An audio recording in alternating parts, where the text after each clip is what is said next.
For thousands of years, there have been reports of monks and ascetics sitting naked in freezing mountains, melting snow around their bodies while their internal temperature rises, against every expected response.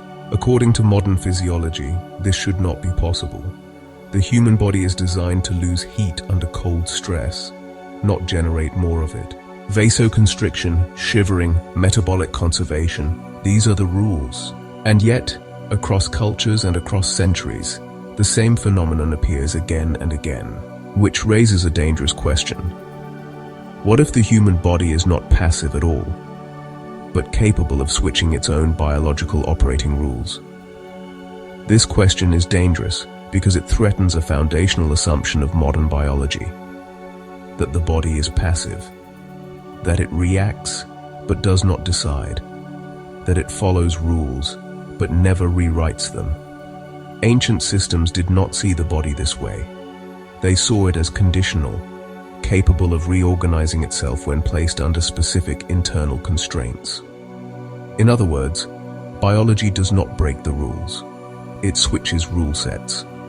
Most people misunderstand fire traditions because they mistake heat for effort. They think intensity comes from doing more, moving more, breathing harder, pushing deeper. But effort disperses energy. Fire requires compression. This is the first alchemical error, confusing activation with containment. Alchemy was never about adding power to the body. It was about sealing what was already there. Ancient systems didn't ask how to generate more energy. They asked how to stop losing it. Because the moment leakage drops below a critical point, the body stops behaving like a biological organism and starts behaving like a vessel. Not metaphorically, mechanically. Fire was never worshipped because it was dramatic. It was respected because it was honest. Fire doesn't negotiate. It doesn't heal gently. It exposes. In alchemy, fire was used to purify substances by burning away what could not survive pressure. The same rule applies here. When internal heat stabilizes under containment, the body becomes a crucible. What is coherent remains. What is fragmented surfaces. What is false begins to destabilize. This is not a spiritual process first. It is a mechanical one. Fire doesn't make you better. It makes you more of whatever you already are. What if the human body has an operating mode that modern physiology never accounted for?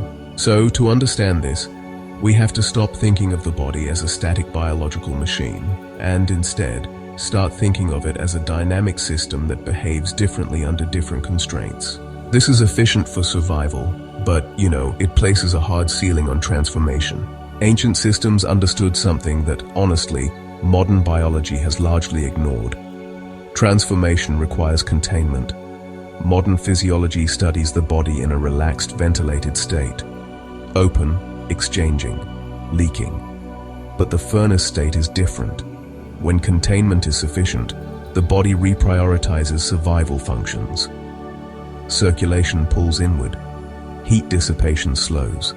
The nervous system reduces background signaling. This isn't mystical, it's triage. The body recognizes internal pressure and reallocates resources to stabilize it. This is the override, not a hack, not a technique. A state the body only enters when external loss is no longer the priority. When leakage drops below a critical threshold, the system enters a different state. That state requires a place to form. The lower abdomen was identified across traditions not as a symbolic center, but as a mechanical one. Under sufficient regulation, blood flow shifts inward, heat dissipation slows, and metabolic priorities change. The body stops behaving like a heat-leaking organism and begins behaving like a regulated chamber. Fire traditions didn't center the lower body out of symbolism. They did it out of necessity. This region governs structural support, circulatory routing, and thermal regulation. It is the lowest point where pressure can accumulate without destabilizing the heart or brain. When heat rises prematurely, systems fragment. When heat is anchored, systems reorganize. This is why every authentic fire system starts low and slow, not to suppress energy, but to give it somewhere safe to live. And this is where the conversation moves beyond containment and into override. Under normal circumstances, the body prioritizes heat loss, but when containment reaches a certain threshold, those priorities change, and retention forces the body into a decision point. This is the back door, not a trick. When the condition is met, biology reorganizes itself around containment. As internal heat stabilizes, the nervous system changes its operating pattern. Signal to noise improves. This is why mental chatter thins out without being suppressed. Thought loops don't disappear, they lose momentum. Not because you're calmer, but because the system has fewer leaks. Attention stops scattering because there is less to dissipate.